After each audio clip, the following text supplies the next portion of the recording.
चलिए दोस्तों, हम लोगों की क्लास आज प्रॉफिट एंड लॉस पे होगी। जैसा कि आप लोगों को पता है कि हम लोग 2 क्लास पढ़ चुके हैं एसएससी जीडी 2024 की परीक्षा के लिए। नंबर 1 संख्या पद्धति, उसको हम लोगों ने पूरा कंप्लीट संख्या पद्धति को सीखा है। नंबर 2 प्रतिशत परसेंटेज को हम लोगों ने भी पूरा कंप्लीट किया। हर टाइप के क्वेश्चन किए, टाइप वाइज क्वेश्चन किए, और वो भी टाइप वाइज में क्वेश्चन हमने कौन से पढ़े, प्रीवियस ईयर आए हुए क्वेश्चन पढ़े हैं। ठीक है, अब ये अपना तीसरा टॉपिक है।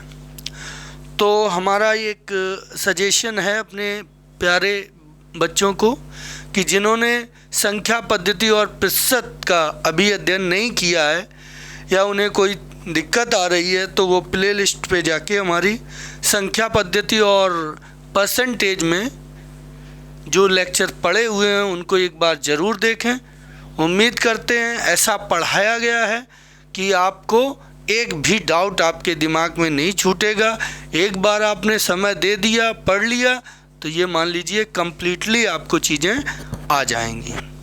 इसी के साथ आज अपने नए टॉपिक पे हम लोग शुरुआत करेंगे, लाभ हानि।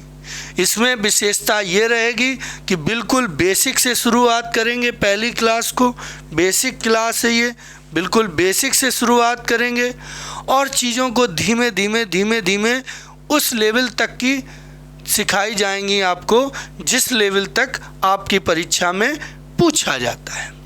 क्लियर है? तो पहले बिल्कुल बेसिक। जिन बच्चों को ये लगता है कि हमें बिल्कुल नहीं आता, कुछ नहीं आता सर जी, वो भी आज प्रॉफिट एंड लॉस सीख के जाएंगे।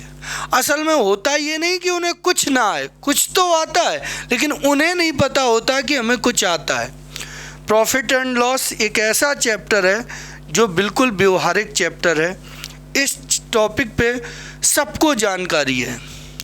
दिन भर रोज़मर्रा के जीवन में हम लाभ और हानि तो देखते हैं। आज का ज़माना तो ऐसा आ गया है कि हर चीज़ लाभ हानि, इसमें हमारा फ़ायदा है, इसमें हमारा फ़ायदा नहीं, अरे ये नहीं करेंगे, इसमें फ़ायदा है, ये करें।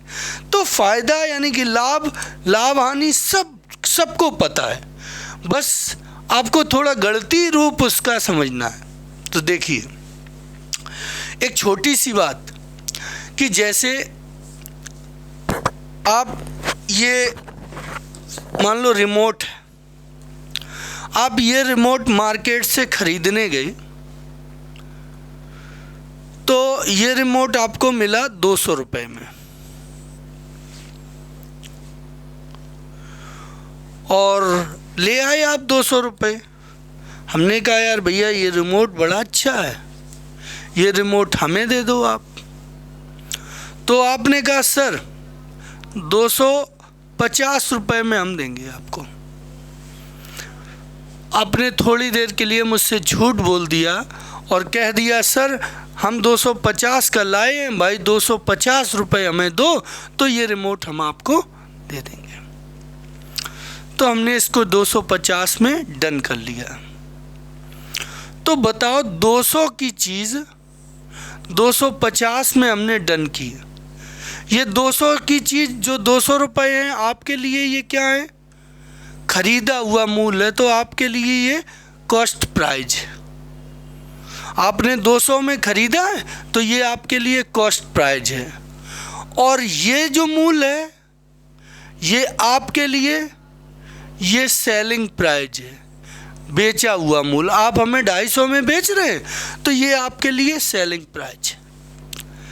लेकिन हम अपने लिए देखें, हमारे लिए, तो हमारे लिए कॉस्ट प्राइस यही बन जाएगा, हमारे लिए यही कॉस्ट प्राइस बन जाएगा।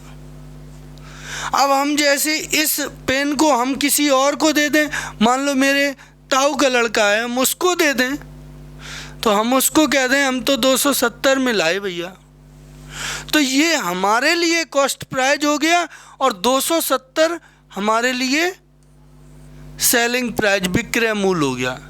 लेकिन हमारे ताऊ के लड़के के लिए ये कॉस्ट प्राइस हो गया। क्लियर है? ताऊ के लड़के के लिए ये क्या हो गया, कॉस्ट प्राइस। तो कॉस्ट प्राइस सेलिंग प्राइस कब बनता है ये बात समझ पाए होंगे। जितने में कोई बंदा खरीदता है वो उसका कॉस्ट प्राइस होता है, जितने में कोई बंदा बेचता है उसी बंदे का वो सेलिंग प्राइस होता है। जो उसको खरीदेगा तो वो खरीदा वाला रेट कॉस्ट प्राइस। मुझे उम्मीद है कि आप कॉस्ट प्राइस और सेलिंग प्राइस को अच्छे से समझ गए होंगे। ठीक, अब यहाँ एक चीज़ देखिए, ज़रूरी नहीं कि आप खरीद के लाए 200 में तो हमें 250 में ही दें। आप ऐसा भी कह सकते हैं, आपको लगा कि यार रिमोट ये ठीक नहीं है, इससे बढ़िया रिमोट चाहिए था, ये हमारी टीवी के लिए सही काम नहीं कर रहा है। तुमने कहा इसको बेचेंगे, हम बेचना ही है हमें पता चला। हमने कहा भाई बेच रहे हो कि हाँ।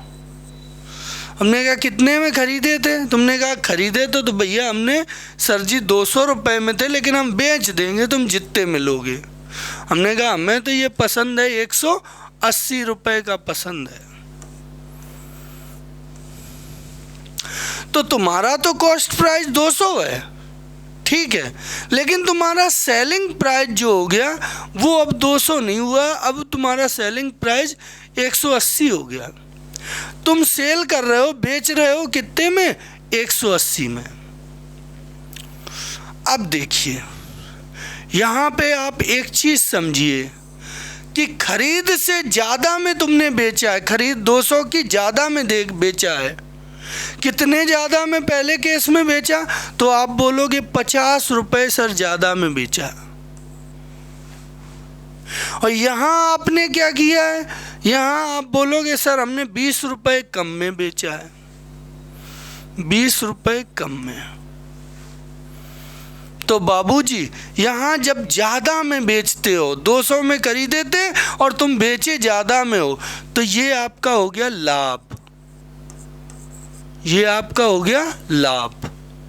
और यदि आप खरीदे 200 में है और बेचे 180 में है, तो 20 कम में बेचे, तो ये हो गई आपकी हानि। मुझे लगता है लाभ हानि समझ में आई। जब कॉस्ट प्राइस से सेलिंग प्राइस ज़्यादा हो तो लाभ होता है, और जब कॉस्ट प्राइस से सेलिंग प्राइस कम हो तो हानि होती है। बात सिर्फ इतनी नहीं है। अब हम कहते हैं केस फर्स्ट, पहले केस में, ये है पहला केस। लाभ हुआ, आपको पता है लाभ को इंग्लिश में प्रॉफिट हुआ, लेकिन हम कहें प्रॉफिट का परसेंट बताओ बाबूजी, तो आप क्या लिख दोगे कि 50% का प्रॉफिट हुआ। आप बोलोगे नहीं सर, फिर कैसे लिखोगे? प्रॉफिट का परसेंट यदि पूछा जाए तो प्रॉफिट फॉर्मूला होता है प्रॉफिट या लॉस, चाहे प्रॉफिट हो चाहे लॉस हो, उसको परसेंट में बदलना हो, प्रॉफिट या लॉस का परसेंट बदलना हो तो प्रॉफिट ऑब्लिक लॉस बटे कॉस्ट प्राइस, और गुणित में 100। ये तरीका होता है लाभ हानि निकालने का, ये फॉर्मूला है। प्रॉफिट या लॉस निकालना है, यहाँ पे पहले लिख दें प्रॉफिट और फिर लिख दें लॉस।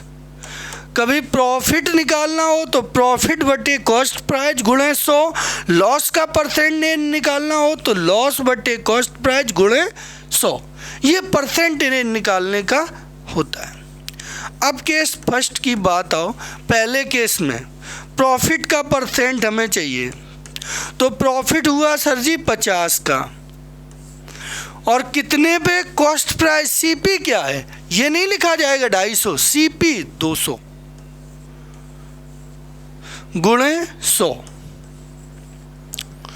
तो 50 एकम 50, 50 चौको 200, और 4 से काट दिए तो 25। क्लियर है?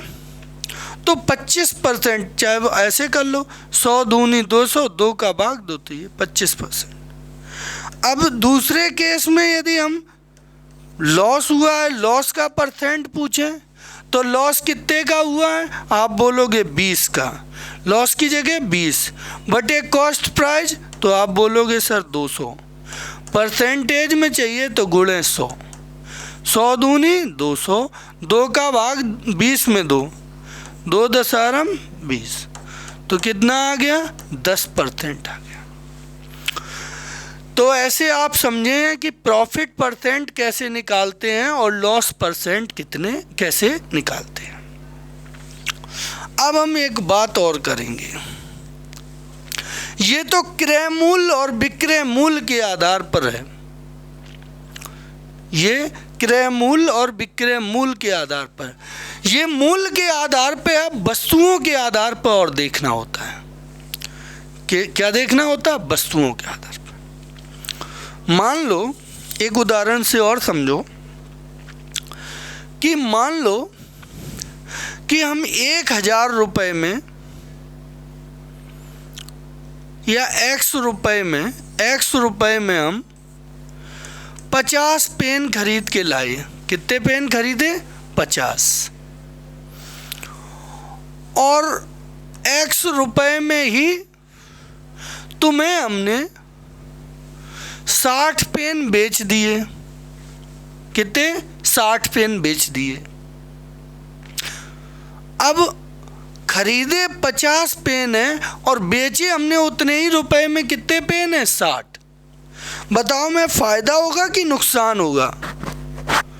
आप बोलोगे सर बिल्कुल नुकसान होगा, क्योंकि x रुपए में 50 खरीदे थे और बेच रहे हो 60, तो x रुपया मिलेंगे तब 10 और चले जाएंगे तुम्हारे जेब से। अच्छा ठीक, यदि हम 50 पेन खरीदे थे x रुपए में और x रुपए में हम मान लो 40 पेन बेचते हैं, कॉस्ट, ये कॉस्ट प्राइस नहीं बोली जाती, कॉस्ट वाली आर्टिकल, CA, कॉस्ट वाली वस्तुएं, कॉस्ट आर्टिकल। खरीदी वस्तुएं हमारी 50 थी और यहाँ बेची वाली वस्तुएं हमारी कितनी है, 60। खरीदी वस्तुएं 50 थी, यहाँ उतने ही रुपए में बेची वस्तुएं 40। अब जब बेच की बात आती है, उतने ही रुपए में कम खरीद के ज़्यादा बेच देते हो तो लॉस हो गया तुम्हें कितने का, 10 वस्तुओं का, 10 आर्टिकल का लॉस हो गया। और 50 की चीज़ें तुमने 40 में बेच दी तो 10 वाली बच गई, तो यहाँ प्रॉफिट हो गया कितने का, 10 आर्टिकल का प्रॉफिट हो गया। समझ गए? इसमें बात है कि प्रॉफिट का परसेंट, तो प्रॉफिट 10 का हुआ, 10 लिख दो ऊपर, फॉर्मूला यही रहेगा, प्रॉफिट जो है प्रॉफिट, बस यहाँ नीचे वाली चीज़ बदली जाएगी। क्या कि प्रॉफिट 10 का तो 10 लिख दिया। अब यहाँ 10 का प्रॉफिट हुआ है तो 50 पे हुआ प्रॉफिट नहीं, यहाँ बेची हुई वस्तुएं लिखी जाती हैं। क्या लिखी जाती, बेची हुई, तो 40 पे प्रॉफिट हुआ। इसको काटोगे तो 1/4, और 1/4 को आप 25% कहते हैं, तो प्रॉफिट आपका कितना हो गया, 25% का। लॉस की बात करें तो यहाँ लॉस भी 10 का हुआ है, और ये लॉस किस पे निकालोगे, CA पे नहीं, यहाँ पे SA पे निकाला जाता है। यानी कि सेलिंग वाली पे जब वस्तुओं की संख्या में लाभ हानि हो तो सेलिंग वाली आर्टिकल नीचे लिखी जाती हैं, तो 60। तो 1/6, 1/6 को क्या लिखते हो, 16 से ही 2/3%। इसका मतलब कि यहाँ पे जो आपका फॉर्मूला बन जाएगा वो ये बनेगा, प्रॉफिट ऑब्लिक लॉस का परसेंट, तो ऊपर प्रॉफिट और लॉस लिख दो, नीचे CA नहीं, यहाँ CP होता मूल्य में कॉस्ट प्राइस होती है, यहाँ पे सेलिंग आर्टिकल होती है, गुणे 100। ये दो फॉर्मूले आपके रेडी हो गए। जब मूल में रुपए में लाभ हानि हो तो लाभ हानि बटे क्रय मूल गुणे 100, तो लाभ हानि का परसेंट बन जाएगा। जब लाभ हानि तुम्हारा काहे में हो, जब लाभ हानि तुम्हारा वस्तुओं की संख्या में हो, तो प्रॉफिट या लॉस वाली वस्तुएं नीचे बेची हुई आर्टिकल गुणे 100, ऐसा चलता है। उम्मीद करते होंगे ये चीज़ें बिल्कुल समझ में आ गई होंगी। ठीक है, अब सीधे क्वेश्चन पे बात करते हैं, क्योंकि हमने दोनों बेसिक कॉन्सेप्ट जो थे वो क्लियर करा दिए। यदि कोई डाउट रह गया तो कमेंट करिए। अब पहले क्वेश्चन को करेंगे। थोड़ा आप लोग कॉपी पेन लेके बैठेंगे, यदि आप कर सकते हैं खुद तो फिर थोड़ा कोशिश करिए। क्या कह रहा है कि मोहन 2832 रुपये में एक टेबल बेच रहा है। कितने में बेच रहा? 2832 रुपये में। उसका लाभ 18% का है, तो उसका क्रय मूल्य यानी कि सीपी बताओ। सीपी, लाभ या हानि कभी भी मूल्य में हो तो वो काहे पे होती है? क्रय मूल्य पे होती है। तो क्रय मूल्य पता नहीं है, क्रय मूल्य पूछा गया, लेकिन इस पे 18 का लाभ ले रहा है वो। 18 का क्या ले रहा है? लाभ। तो सीपी पे 18 का लाभ ले रहा है, यानी कि सीपी अपने आप में 100% है, तो वो 18 ज़्यादा में बेच रहा, वो 118 में बेच रहा है। तब वो चीज़ कितने में बिच रही? टेबल, तो टेबल 2832 में बिच रही है। सीपी का मान चाहिए, तो भाई काट लो। कटेगा क्या? 100 दूनी 200, 18 दूनी 36, तो 2 बार में तो हो गए 236। 83 में से 36 घटा लो तो 13 में से 7, और यहाँ पे 7 में से 4, 147 आए। फिर अंक उतार लोगे 2 का। अब करो तो 100 चौको 400, 18 चौको 72, 472 हो जाएंगे 4 बार में, तो पूरा कट गया।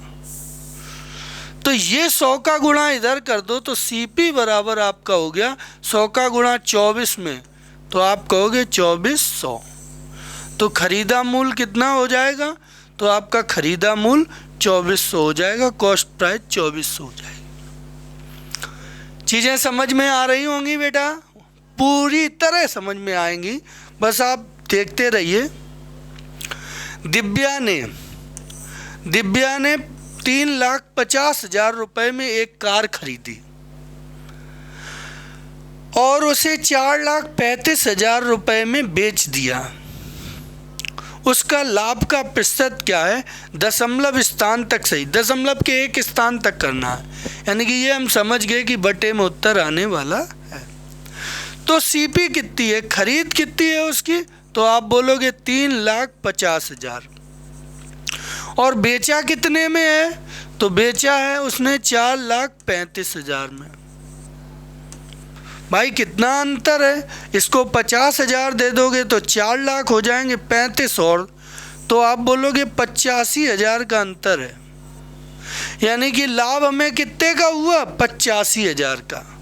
अब ये लाभ रुपए में है 85,000, तो इसको परसेंट में बदलना है, तो नीचे क्रय मूल्य लिखा जाएगा सीपी। तो सीपी आपका 35,000, 3,50,000, सॉरी 3,50,000। परसेंटेज में बदलना है तो गुणे 100। ये 3 0 कट गए, ये आपका 1 0 कट गया। 5 से काट दें तो 5 7 7 से ये कटेगा नहीं, 5 7 7, 5 से 5 एकम 5 17, तो ये 170 बटे आपके आए कितने? 7। 7 दूनी 14, 3 बचे 30, 7 चौको 28, 2 बचे 20, 7 एकम 7, 20, सॉरी 7 या 21, लगभग में 3 बार कर दो, तो ये तुम्हारा हो गया 24.3%। क्या आ गया आपका 24.3%। नेक्स्ट अगली बात बढ़ते हैं। अगला क्वेश्चन कह रहा रूबी ने 1 रुपए में 20 बटन खरीदे और 25% का लाभ कमाने के लिए उसे 1 रुपए में कितने बटन बेचने पड़ेंगे। देखो 20 बटन खरीदे हैं। सबसे पहले यहाँ एक चीज़ ध्यान रखो कि जब ये बताया जाए कि इतने रुपए में इतनी चीज़ें खरीदी, तुम्हें एक चीज़ का रेट पता करना है। जैसे 1 बटन का रेट पता करना है, 1 बटन का, तो 1 बटन का मूल्य तो 1 रुपया ऊपर लिख दो बटे 20। कभी भी किसी एक वस्तु का मूल्य पता करना हो और ग्रुप में वस्तुओं का मूल्य दिया हो तो रुपए ऊपर लिख दिया करो और वस्तुओं की संख्या नीचे, तो एक वस्तु का मूल्य पता चल जाएगा। तो एक वस्तु खरीदी गई 1/20 में।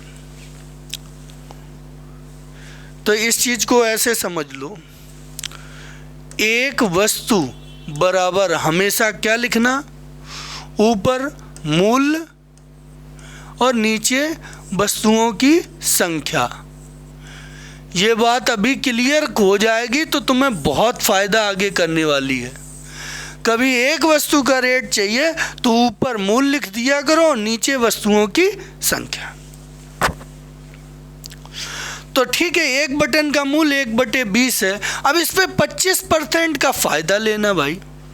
तो जब तुम जानते हो लाभ लेना हो तो 100 में जोड़ते हैं और हानि करनी हो तो 100 से घटाते हैं। तो लाभ लेना है तो 125/100, 25 पंचे 25 चौको, 5 से काट दो तो ये 4। तो यहाँ क्या आया 1/16। इसका मतलब कि 1 रुपया में कितनी वस्तुएं, 16 वस्तुएं बेच रहा है, तो 25% का लाभ होगा। 1 रुपये में कितनी वस्तुएं बेचेगा, 1 रुपया में 16 वस्तुएं बेचेगा। तो यही पूछा था 1 रुपये में कितनी बटन, तो आप जवाब देंगे 1 रुपये में 16 बटन बेचनी चाहिए। उम्मीद करते हैं चीज़ें समझ में आ रही होंगी। आगे बढ़ जाओ।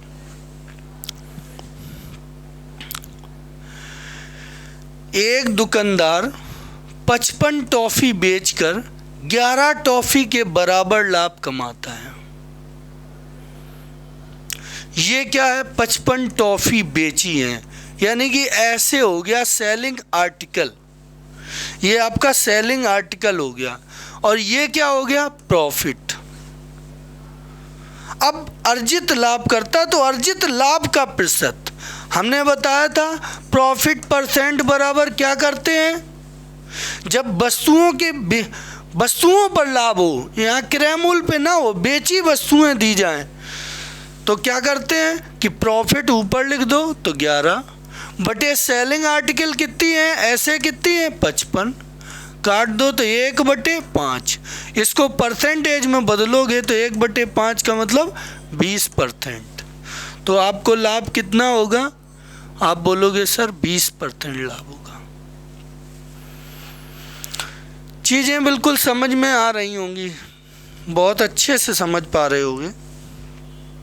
अगला क्वेश्चन, एक बैट को 750 रुपये में खरीदा जाता है, बल्ले को 750 में खरीदा जाता है, 8% की हानि में बेची जाती है, तो वस्तु का विक्रय मूल्य क्या है। लाभ या हानि हो तो क्रय मूल्य पे लेते हैं, जब रुपए में लाभ हानि हो। तो कॉस्ट प्राइस दी है 750 में खरीदा था, 8% को घाटे में बेचा हमने, तो 8% का तो 100 में से 8 घट जाएंगे तो आपका बचेगा 92%। 92% में बेचा तो कितने में बेचेगा, ये सेलिंग प्राइस कितना निकलेगा इसका। तो काटो, 4 से काटोगे, 4 दूनी 8, 4 तिया 12, 4 थे ये 25। अब यहाँ 25 तिया 75 तो 30, 23 तिया 69 और 0 बढ़ गई तो आंसर क्या हो गया 690। डी वाला आंसर आपका सही जाएगा। अगले क्वेश्चन की तरफ बढ़ते हैं। सब आए हुए एसएससी जीडी में क्वेश्चन है, लेकिन अभी आसान क्वेश्चन, बेसिक टाइप में आसान क्वेश्चन रखे हुए हैं।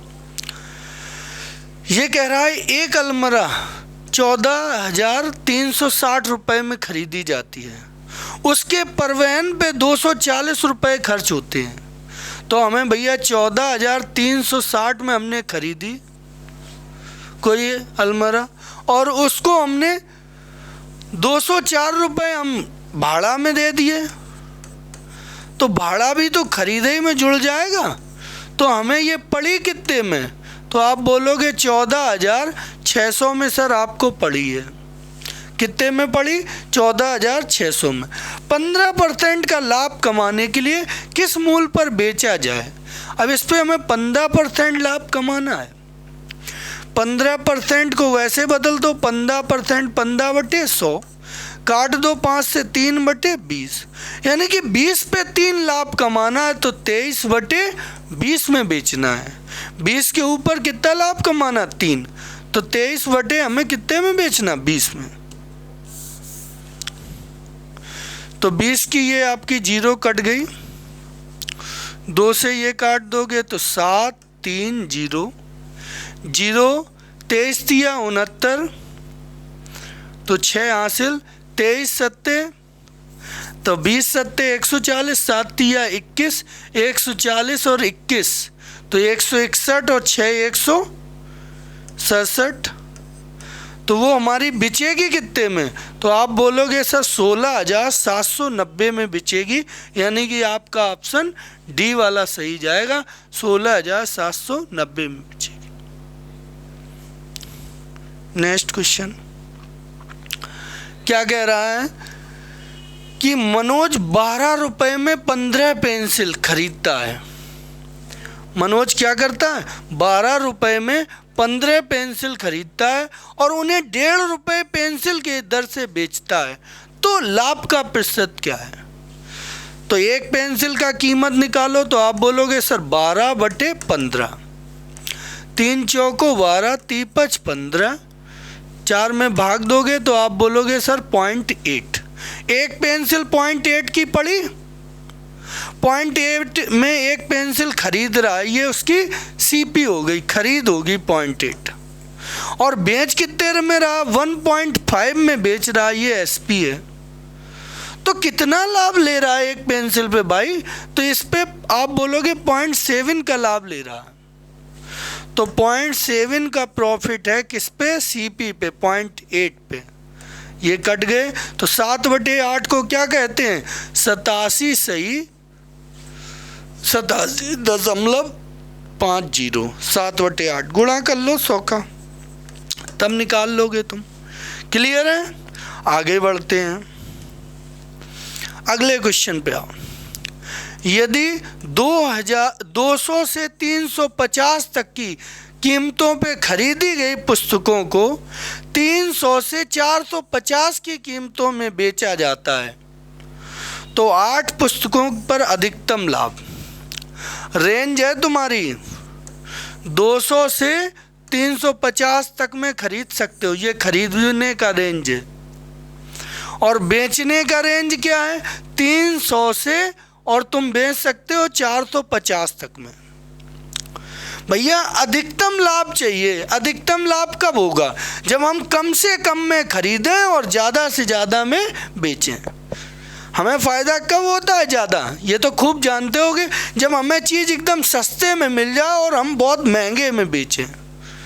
तो हमने मान ली कि खरीद लाए हम 200 वाली और बेची हमने 450 में, तो एक पे कितना लाभ हो गया? तो आप बोलोगे 250।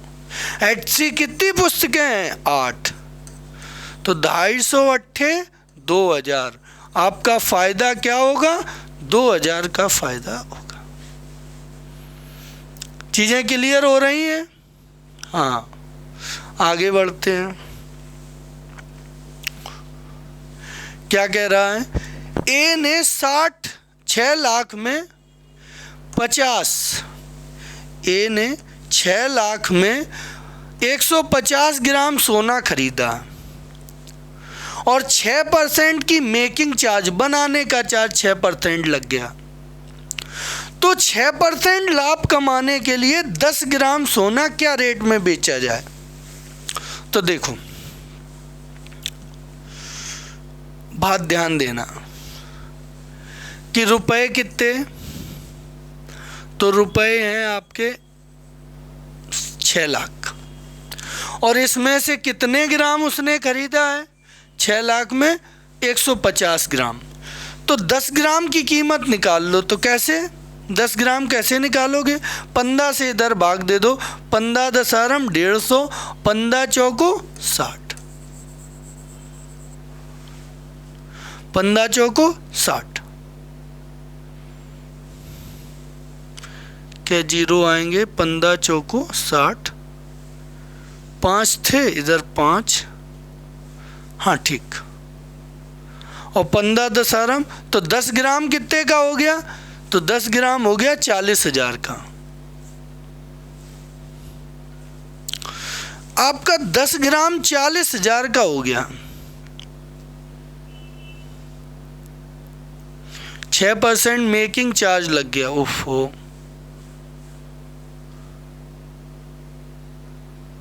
अभी ऐसे नहीं, थोड़ा ये गड़बड़ हो गया। ऐसे करिए कि 6 लाख में उसने खरीदा है,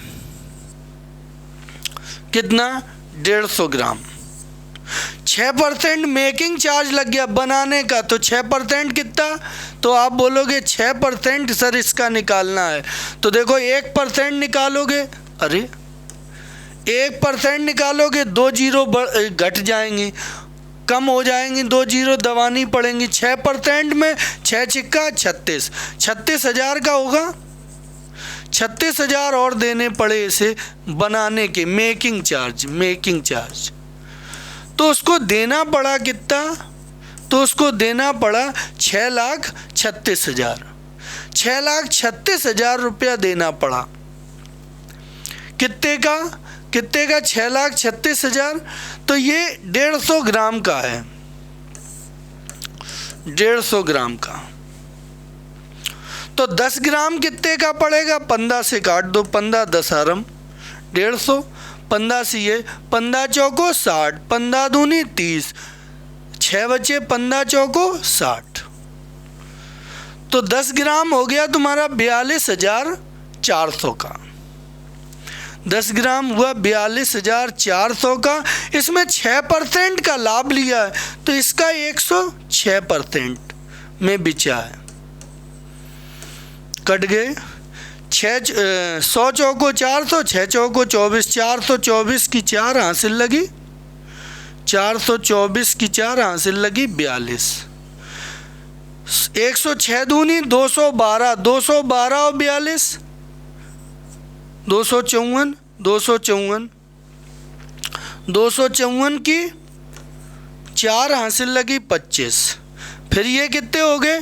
424, 424 25, 449, तो कितने में बेचेगा? 44,944। बी वाला ऑप्शन आपका सही जाएगा। एक बार समझ लो, 60,000 में 150 ग्राम खरीदा, 6% मेकिंग चार्ज लग गया, तो 150 ग्राम इतने में पड़ा, तो 10 ग्राम हमें पड़ा 42,400 में, उस पर 6% लाभ लिया, तो बिचा कितना? 44,944 में। अगला क्वेश्चन क्या कह रहा है? यदि 80 वस्तुओं का क्रय मूल्य 50 वस्तुओं के विक्रय मूल्य के बराबर है, तो लाभ का प्रतिशत क्या होगा? कितने का क्रय मूल्य? तो आप बोलोगे सर 80 वस्तुओं का क्रय मूल्य, तो 80 खरीदी है, कॉस्ट प्राइस कितने की? 80 की, 80 का क्रय मूल्य, कितने के विक्रय मूल्य के? 50 के सेलिंग प्राइस के बराबर है, 50 के विक्रय मूल्य के। यहाँ तो ये काट ही लो भाई। अब इसको रेशियो में ले लो, तो CP/SP बराबर 5/5 यहाँ CP बटे SP 5/8, यानी कि खरीदा तुमने, ये CP यहीं रखा, SP इधर ले गए, ये इधर ले आए। खरीदी कोई चीज़ 5 में है और बेची बेटा 8 में है, तो 3 का लाभ हुआ कितने पर? कॉस्ट प्राइस CP पे, तो 5 पे। और 3/5 को क्या लिखते हो? 60% लिखते हैं बाबूजी। क्या लिखते हैं? 60% लिखते हैं। क्लियर है? उम्मीद करते हैं चीज़ें समझ में आ रही होंगी। अगला क्वेश्चन, ये क्वेश्चन जो है, किसी वस्तु का विक्रय मूल्य 3 गुना होने पर लाभ 4 गुना हो जाता है, तो उस पर लाभ का प्रतिशत कितना होगा? इस क्वेश्चन को होमवर्क में हम आपके देते हैं, आप करके आइएगा इस क्वेश्चन को। और यदि आपको ना आ रहा हो समझ में और ना कर पाओ तो आप कमेंट ज़रूर करना। कल हम इस क्वेश्चन को यहीं से शुरू कर देंगे। हमें कोई कमेंट नहीं मिला तो हम समझेंगे आपको सब आ गया, तो इस क्वेश्चन को हम फिर पढ़ाएंगे नहीं। लेकिन यदि आप में से किसी एक बंदे ने भी कमेंट किया है कि सर हमें नहीं आ रहा, तो हम इस क्वेश्चन को ज़रूर सॉल्व करके बताएंगे और तुम्हें सिखाएंगे। बहुत ही शानदार क्वेश्चन है, SSC GD 2021 में आया हुआ है। ओके दोस्तों, इसी के साथ हम लोग अपनी क्लास को आज यहीं ओवर करेंगे, क्योंकि हमारी ऊपर ऑफलाइन में अभी क्लास है, तो हमें लेट हो रहे हैं, तो हम क्लास की ओर जाएंगे। आज के लिए हम लोग इतने ही रखते हैं। जय हिंद दोस्तों, भारत माता की जय।